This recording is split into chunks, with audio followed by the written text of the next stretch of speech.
Your mic would have to be on; it has to actually hear you, and then every subsequent question that you ask, you're again having to press that Ask Me button. So he's only listening when you're actively engaged with him. One of the things, particularly for School of AI, we've set these up so that he's going to have a conversation thread for this entire session. So everyone that he's interacting with is part of the same conversation thread in his mind, as it were. So what that means is that I can ask a question and somebody else could ask a follow-up question that builds off of my question, and he will have the context for that. There may be other use cases, other situations for AI where you wouldn't want that. For example, as a metaverse greeter, you might not want somebody to be able to go up to them and ask, hey, what was that last guy asking you about? But in the classroom setting, we think it's important that they do have that kind of group consciousness, as it were. So here we go. Who are you and where are we?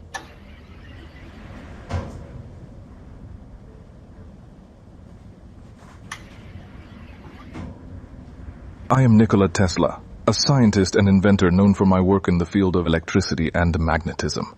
We are in my laboratory, where I conduct experiments and work on my inventions. What is alternating current?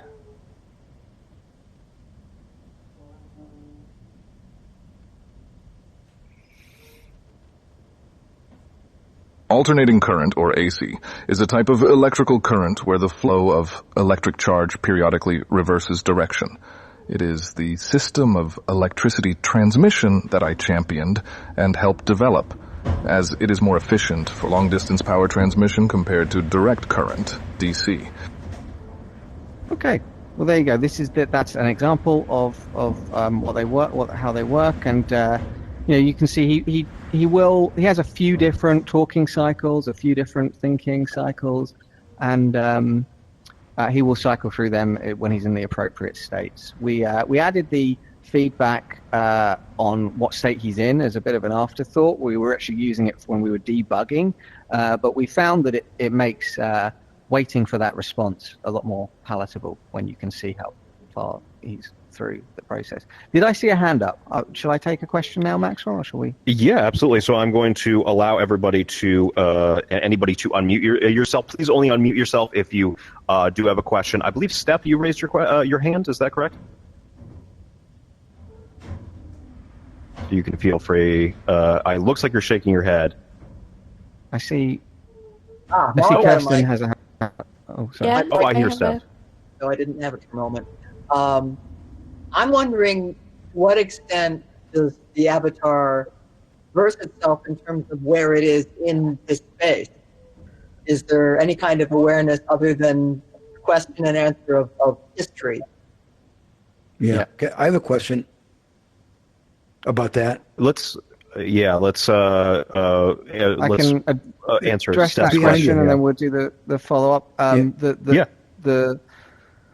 The Nikola Tesla knows that he's in this lab because his base prompt tells him that he's in this lab. He's not obtaining any metadata from the scene at present, but certainly that is one way for us to develop it in future. But right now, as a kind of product offering, School of AI, we kind of intend or expect most teachers to want to use the AI in their historically accurate location. So they've been sort of set up to know some bits and bobs about where they are. They do know that they are representing that person, and they're being asked questions by students. So that's kind of how they will often frame their answers. They've been given guidance that, if asked about something outside of this character's frame of reference, they really ought to try to steer the conversation back to the topics that they're known for. And some of that's all just part of the trial and error R&D with prompt craft, or prompt engineering, as it is rather grandiosely called by some in the AI industry.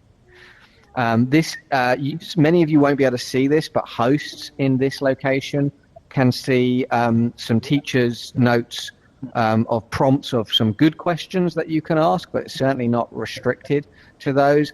And there are actually some animation-y bits also that can be triggered to make this location a bit more stimulating, not just the AI here. Kirsten, you still have your hand up. Yeah, I'd love to just experiment asking a question. Is that all right? If I do that, will everyone hear my question? Everyone will hear it, but I invite you to do so.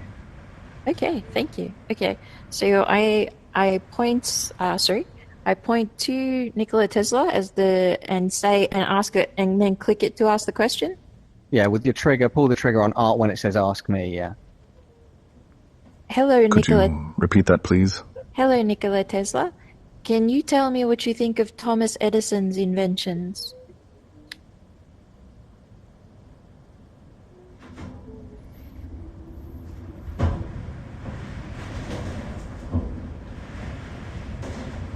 Thomas Edison was a great inventor and a formidable competitor. However, we had different approaches to electricity transmission.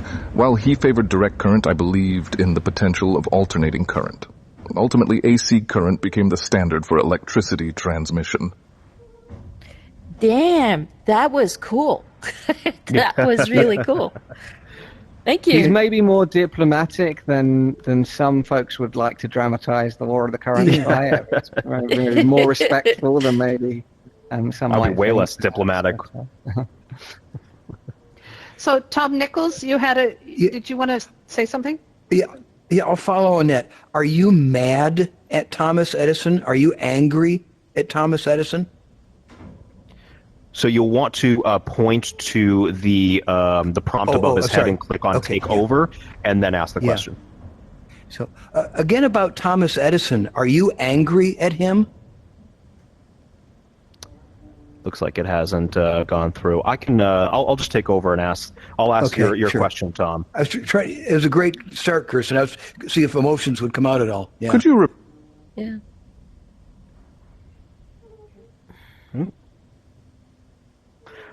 Are you mad at Thomas Edison?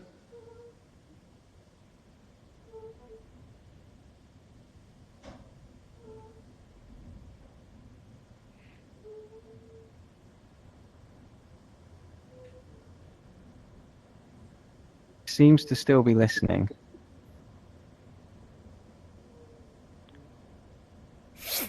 Are you mad at Thomas Edison?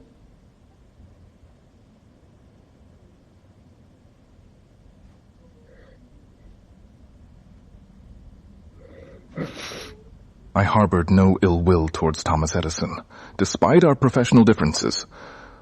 Our rivalry was more about our contrasting views on electricity transmission rather than personal animosity. It was simply a matter of scientific and technological advancement. Wow. Well, as I say,